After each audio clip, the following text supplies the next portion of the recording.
To the chemistry classes.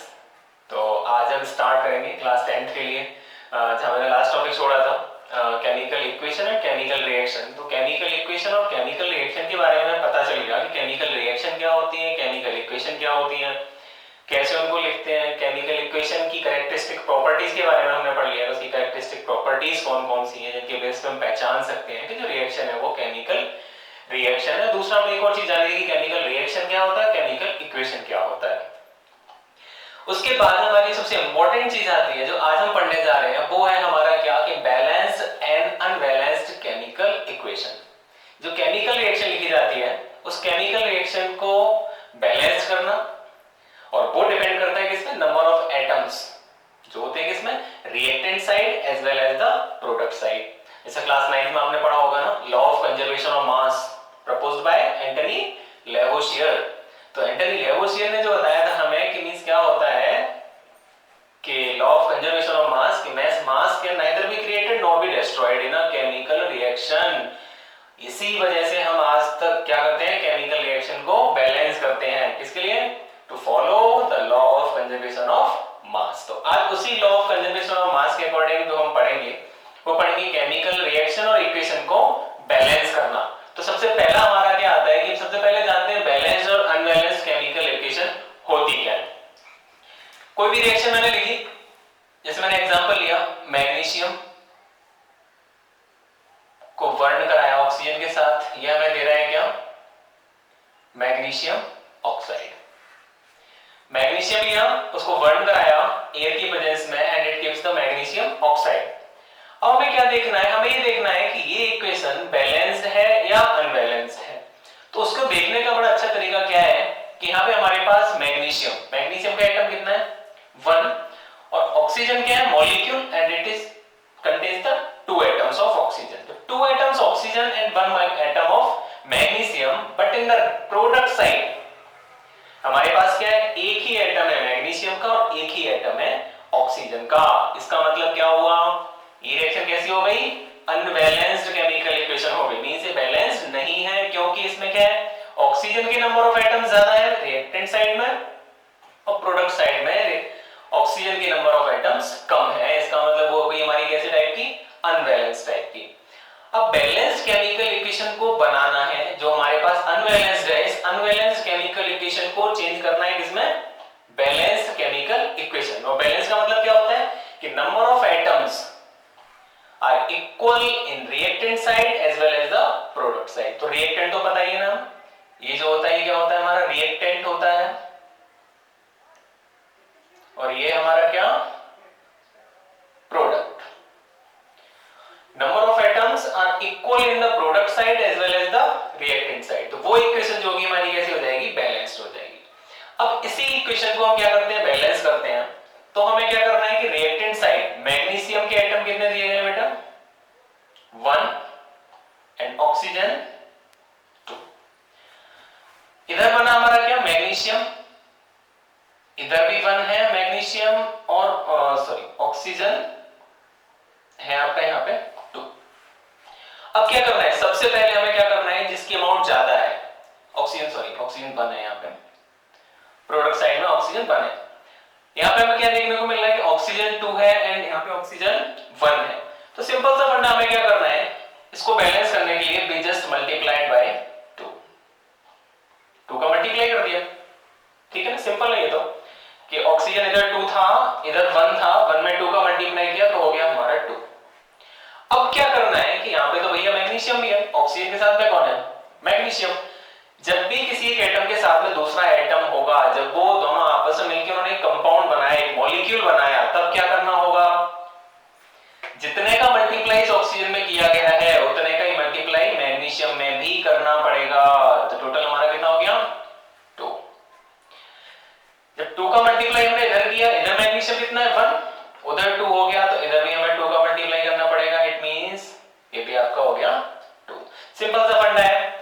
सबसे पहले क्या किया, जिसकी अमाउंट ज्यादा है उसको बैलेंस किया, ऑक्सीजन 2 थे इधर 1 था, 2 का मल्टीप्लाई किया। यहाँ पे है क्या, मैग्नीशियम ऑक्साइड, तो मैग्नीशियम और ऑक्सीजन 2 से मिलके बना है। सेम फंडा वही है, आप कहीं जाते हो किसी रिलेशन में, वहां आपका सब साथ में आपका फ्रेंड भी जाता है, तो आपके जो रिलेटिव है वो आपको अगर 100 रुपीज देते हैं तो सीधी सी बात है आपको कि मींस क्या है कि ऑक्सीजन का फ्रेंड है कौन, मैग्नीशियम। ऑक्सीजन गया हुआ है तो उसको कितने रुपए मिले, 2। तो मैग्नीशियम को भी कितने मिलेंगे, 2 रुपए मिलेंगे, देने पड़ेंगे। अब जो ठीक है भैया, ये बात समझ में आ गई, 2 2 हो गए दोनों तरफ। इधर मैग्नीशियम 1 था, मैग्नीशियम में 2 का मल्टीप्लाई कर दिया, मैग्नीशियम में 2 हो गया। अब देखो सारे बैलेंस हो गए, मैग्नीशियम 2, ऑक्सीजन 2, इधर भी 2, इधर भी 2, मैग्नीशियम बराबर ऑक्सीजन बराबर। अब बराबर तो कर लिए, लेकिन अब इसके नंबर लिखेंगे कहां पे, तो नंबर जो होते हैं हमेशा कहां जाते हैं, नंबर ऑफ मोल्स की फॉर्म में। कितने का मल्टीप्लाई किया है, 2 का, तो यहां पे आ जाएगा हमारा 2। इधर ऑक्सीजन तो 2 था ही ऑलरेडी, मैग्नीशियम में 2 का मल्टीप्लाई किया गया तो मैग्नीशियम में आ जाएगा 2 यहां पे। तो इस तरीके से हमारी क्या हो जाती है, रिएक्शन बैलेंस हो जाती है। लिखने के लिए हम क्या करेंगे, ये तो हमारी अनबैलेंस थी, तो हमारी जो इक्वेशन हो जाएगी वो क्या हो जाएगी, 2 Mg plus O2 it gives 2 MgO। तो पहली क्या थी हमारी, अनबैलेंस्ड केमिकल इक्वेशन थी। अनबैलेंस्ड केमिकल इक्वेशन से क्या हो गया, हमारा बैलेंस्ड केमिकल इक्वेशन बन गया। तो बैलेंस्ड और अनबैलेंस्ड केमिकल इक्वेशन हमारी समझ में आ गया कि बैलेंस्ड केमिकल इक्वेशन क्या होती है और अनबैलेंस्ड केमिकल इक्वेशन क्या होती है। अब क्या करना है, एक और एग्जांपल ले लेते हैं। दूसरा अगर एग्जांपल लें हम सिंपली, तो हमने कुछ भी लिया, लेट्स सपोज हमने लिया H2 plus Cl2 it gives, क्या बनाता है ये, HCl, हाइड्रोक्लोरिक एसिड बनाएगा। H2 and chlorine, hydrogen and chlorine दोनों ने मिलकर क्या बनाया, हाइड्रोक्लोरिक एसिड। अब क्या करना है, यहां पे हमें देखना है कि हाइड्रोक्लोरिक एसिड हमारा जो बन गया, हाइड्रोजन और क्लोरीन दोनों को मिक्स कराया, हाइड्रोजन और क्लोरीन को मिक्स कराने से हमारा क्या बना, हाइड्रोक्लोरिक एसिड बना। अब क्या करना है, अब हमें करना ये है कि हमें देखना है कि रिएक्शन बैलेंस्ड है या अनबैलेंस्ड है। तो अनबैलेंस्ड को हमें पता चल रहा है ना, हाइड्रोजन कितना है यहाँ पे 2, क्लोरीन कितना है 2 और हाइड्रोक्लोरिक कितना मॉलिक्यूल मिलना है हमें 1। मींस कि यहाँ पे कितना हो रहा है हमारा 1 हाइड्रोजन एंड 1 क्लोरीन। तो हमें क्या करना होगा, हमें इसे करना होगा बैलेंस। बैलेंस करने के लिए सेम फंडा वही चलेगा कि मींस हाइड्रोजन इधर कितना है 2, क्लोरीन कितना है 2, इधर बात करें हाइड्रोजन की तो कितना है 1 and chlorine is also 1। Chlorine कितना है 2, तो multiplied by 2 equals to 2, hydrogen 1 तो मल्टीप्लाइड बाय 2 इक्वल टू 2। तो दोनों में मल्टीप्लाई कितने का किया हमने 2 का, तो सिंपल सा हमारा क्या हो जाएगा कि means H2 plus Cl2 it gives twice HCl। Equation हो जाती है हमारी बैलेंस्ड। और एग्जांपल देखते हैं इसके, मींस सिंपल सा हमारा फंडा क्या है, हमें ये देखना है कि reactant side means number of atoms are present in reactant side are equal to the number of atoms present in the product side. ठीक है ना। और एग्जांपल देखते हैं इसके हम, नेक्स्ट एग्जांपल हम लेते हैं, हमने लिया formation of ammonia by the addition of nitrogen gas and hydrogen gas. दोनों क्या कर रहे हैं, मींस नाइट्रोजन हो गया हमारा ये, react with hydrogen and it gives ammonia। Ammonia का फॉर्मेशन कर रहा है। अब अमोनिया का फॉर्मेशन कर रहा है तो मींस अब हमें क्या देखना है, हमें देखना है कि रिएक्शन बैलेंस्ड है या अनबैलेंस्ड है। तो सीधी सी बात क्या है कि देखो सबसे पहले तो क्या करना है, हमें जो दे रखे हैं इधर नाइट्रोजन दे रखा है, नाइट्रोजन कितना दिया है 2, हाइड्रोजन कितना दिया है 2 रिएक्टेंट साइड। प्रोडक्ट साइड में देखो नाइट्रोजन कितना दिया है 1 और हाइड्रोजन कितना दिया है 3। सबसे पहला काम क्या करना है, सबसे पहले हमें उसे बैलेंस करना है जिसकी अमाउंट ज्यादा है। तो ज्यादा कौन है इसमें, हाइड्रोजन। हाइड्रोजन इधर कितना है 3, इधर कितना है 2। तो 3 और 2 दोनों किसके कॉमन फैक्टर है 6 के। 3 और 2 दोनों का कॉमन, दोनों किसके कॉमन फैक्टर है 6 के। तो हमें क्या करना है कि इसमें मल्टीप्लाई कर देना है कितने का 2 का, कितना हो गया 6। इधर मल्टीप्लाई कर देना है कितने का 3 का, तो ये हो गया हमारा 6। 3 में 2 का 2 में 3 का मल्टीप्लाई किया 6 एंड 3 में 2 का मल्टीप्लाई किया हो गया हमारा 6। अब क्या करना है, देखो मैंने पहले बताया कि यहाँ पे हाइड्रोजन और नाइट्रोजन दोनों एक साथ है, तो जितने का मल्टीप्लाई हाइड्रोजन में किया है उतने का ही मल्टीप्लाई किसमें करना पड़ेगा हमें, नाइट्रोजन में। तो नाइट्रोजन में कितना हो गया 2। नाइट्रोजन को जैसे ही मल्टीप्लाई किया 2 का, यहाँ भी 2 है और यहाँ भी 2 है, बैलेंस हो गया। अब क्या करना है, अब अब इसको लिखना है, तो लिखने के लिए मैंने क्या बताया था कि जो इक्वेशन दे रखी है हमें वही लिख देंगे फिर से, N2 plus H2 it gives NH3। अब H2 में कितने का मल्टीप्लाई किया गया है, 3 का, 3H2। यहां कितने का मल्टीप्लाई किया गया दोनों जगह, 2 का, तो 2NH3। हमारी इक्वेशन हो जाती है balance. Means number of atoms present in the reactant side are equal to the number of atoms present in the product side। तो ये हमारी इक्वेशन हो गई, इसको हमने बैलेंस कर लिया कि नाइट्रोजन हाइड्रोजन के साथ रिएक्शन कर रहा है और क्या बना रहा है, अमोनिया बना रहा है। तो ये कैसी होगी हमारी अनबैलेंस, और ये हो गई हमारी कैसी, बैलेंस्ड केमिकल इक्वेशन। आप लोग वीडियो अगर कोई इक्वेशन समझ में ना आए तो उसको कमेंट में पूछ सकते हो, खुद भी इक्वेशन करोगे ना आए तो वो मुझे मैसेज में सेंड करोगे, मैं उनको करना बताऊंगा कि रिएक्शन को उसको कैसे बैलेंस करना होगा। एक और रिएक्शन देखते हैं सिंपली, जो हमने पढ़ी थी इवोल्यूशन ऑफ अ गैस में। तो क्या होता है कि जिंक रिएक्ट करता है हाइड्रोक्लोरिक एसिड के साथ, डाइल्यूट है, इसके साथ रिएक्शन करता है और बनाता क्या है, ZnCl2 प्लस इवोल्यूशन करता है हाइड्रोजन गैस का, हाइड्रोजन गैस रिलीज कर रहा है। जिंक मेटल है, हाइड्रोक्लोरिक एसिड के साथ रिएक्शन कर रहा है, ZnCl2 बना रहा है। पता है हमें कि जिंक की वैलेंसी 2 होती है, क्लोरीन की 1 होती है ना। क्रिस क्रॉस वाले फार्मूले से फार्मूला बनेगा ZnCl, Cl की 1, क्लोरीन की 2, जिंक की 2, फार्मूला हमारा क्या बनेगा, ZnCl2। Criss cross formula use करेंगे ना, तो बन गया हमारा जिंक क्लोराइड प्लस हाइड्रोजन कैसे इवोल्यूट हो रही है। अब क्या करना है, देखना है भाई, जिंक कितना दे रखा है इधर, 1, हाइड्रोजन 1, क्लोरीन 1। उधर देखें तो जिंक 1, हाइड्रोजन 2 एंड क्लोरीन 2। करना क्या है, सिंपल हो गया। तो 2 इधर है, इधर 1 है, multiply by 2 equal to 2, hydrogen 2 है, multiply by 2 equal to 2। Finally हमारी इक्वेशन क्या बन जाएगी, अगर मैं इसी में कर दूं इसको, तो यहां पे केवल 2 का मल्टीप्लाई करना है। मींस जिंक प्लस 2HCl, दो molecule of hydrochloric acid react करेंगे, बनाएगा क्या, ZnCl2 plus H2, hydrogen gas release हो जाएगी। मींस जिंक के साथ हाइड्रोक्लोरिक एसिड रिएक्शन कर रहा है, रिएक्शन को हमने बैलेंस कर लिया। इसके आगे हम और एग्जांपल देखते हैं। तो और एग्जांपल में हमारा क्या आता है वो हम देखते हैं। इसमें हमने क्या किया, एग्जांपल लिया, 3 एग्जांपल। जनरेशन को हमें क्या करना है, अनबैलेंस्ड केमिकल इक्वेशन है, और अनबैलेंस्ड को हमें क्या करना है, बैलेंस करना है। तो बैलेंस करने के लिए हम क्या करेंगे, सबसे पहले हम पहला एग्जांपल लेते हैं। तो दे रखा है Fe plus H2O, it gives Fe2O3 plus H2, iron third oxide बना रहा है। अब क्या करना है, रिएक्शन को देखने से लग रहा है, यहाँ पे आयरन कितना है, 1 है, यहाँ कितना दे रखा है, 2 दे रखा है, ऑक्सीजन 3 दे रखा है, यहाँ ऑक्सीजन 1 दे रखा है।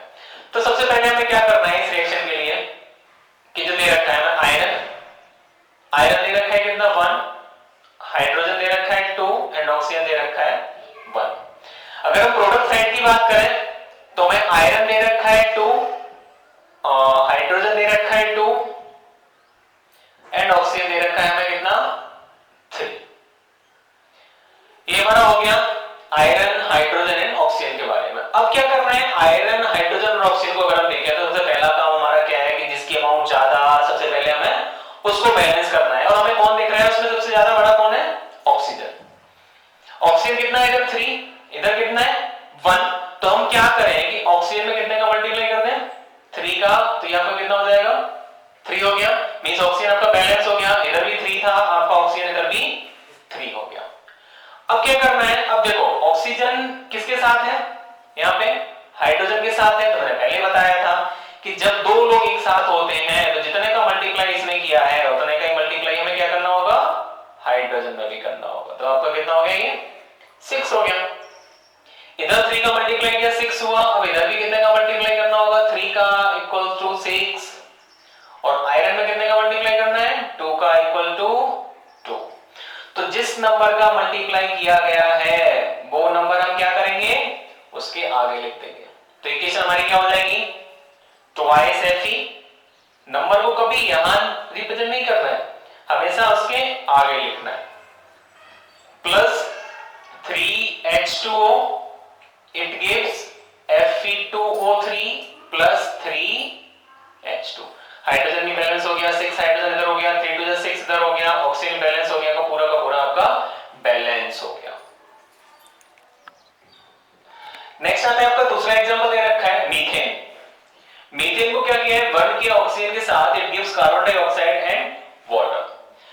बैलेंस करना होगा तो हमें क्या करना है, देखो कार्बन कितना दिया है इधर 1, हाइड्रोजन कितना दिया है 4, ऑक्सीजन कितना दिया है 2।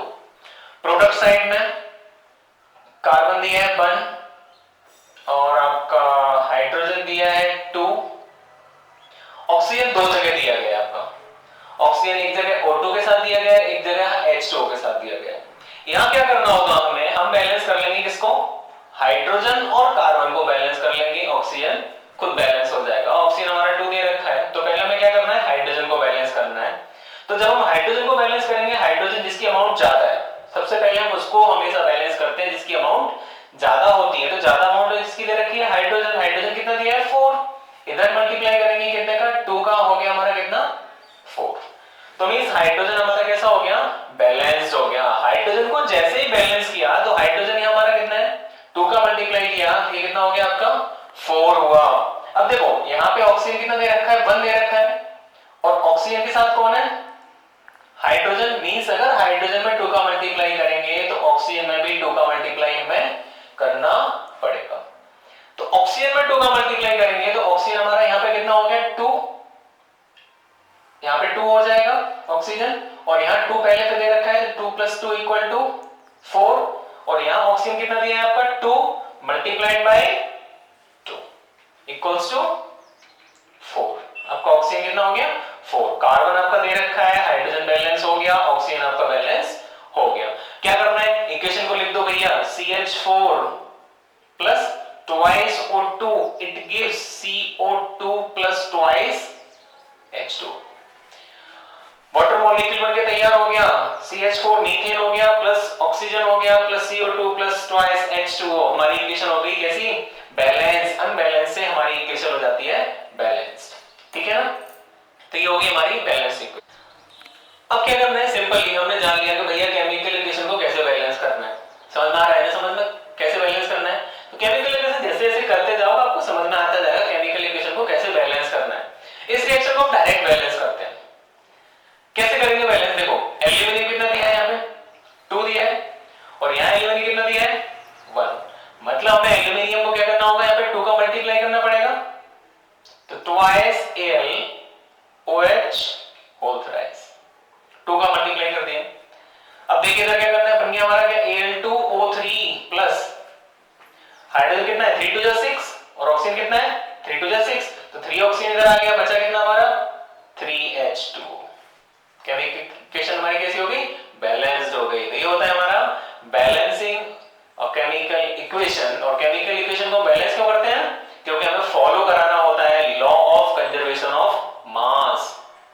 Law of conservation of mass वही क्या कहता है, law of conservation of mass, the mass of the reactant is equals to the mass of the product. Means हम क्या कह सकते हैं कि the mass of a reaction can neither be created nor be destroyed during a chemical reaction। तो ये चीज होती है। अब सिंपली हमने ये चीज जान ली थी ना, केमिकल इक्वेशन क्या होती है, केमिकल रिएक्शन क्या होती है। ये हो गया हमारा बैलेंस्ड और अनबैलेंस्ड केमिकल इक्वेशन। इसके बाद हम करेंगे वो होगा हमारा क्या, टाइप्स ऑफ